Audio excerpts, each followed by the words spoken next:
വയനാട് ദുരന്തത്തിന്റെ പശ്ചാത്തലത്തിൽ പുനരധിവാസ പ്രവർത്തനങ്ങൾക്കായി പ്രത്യേക സാമ്പത്തിക പാക്കേജ് പ്രഖ്യാപിക്കുന്നതിനു പകരം 529.50 കോടി രൂപ വായ്പ അനുവദിച്ച കേന്ദ്ര സർക്കാർ നടപടി കേരളത്തിലെ ജനങ്ങളോടുള്ള വെല്ലുവിളിയും പരിഹാസവുമാണെന്ന് പ്രതിപക്ഷ നേതാവ് വി ഡി സതീശൻ പറഞ്ഞു.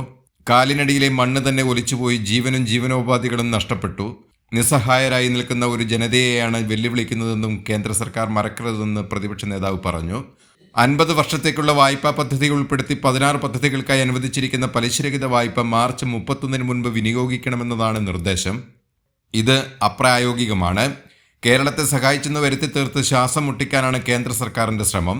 പ്രകൃതി ദുരന്തങ്ങളുണ്ടായ മറ്റു സംസ്ഥാനങ്ങളെ സാമ്പത്തികമായി സഹായിച്ച അതേ സർക്കാരാണ് കേരളത്തിന് അർഹതപ്പെട്ട ധനസഹായം പോലും നിഷേധിക്കുന്നത്. വായ്പയല്ല, 2000 കോടിയുടെ പ്രത്യേക പാക്കേജാണ് കേന്ദ്ര സർക്കാർ കേരളത്തിന് അനുവദിക്കേണ്ടത്. അത് നൽകാനുള്ള ഭരണഘടനാപരമായ ഔചിത്യവും ബാധ്യതയും കേന്ദ്ര സർക്കാരിനുണ്ട്, വി ഡി സതീശൻ പറഞ്ഞു.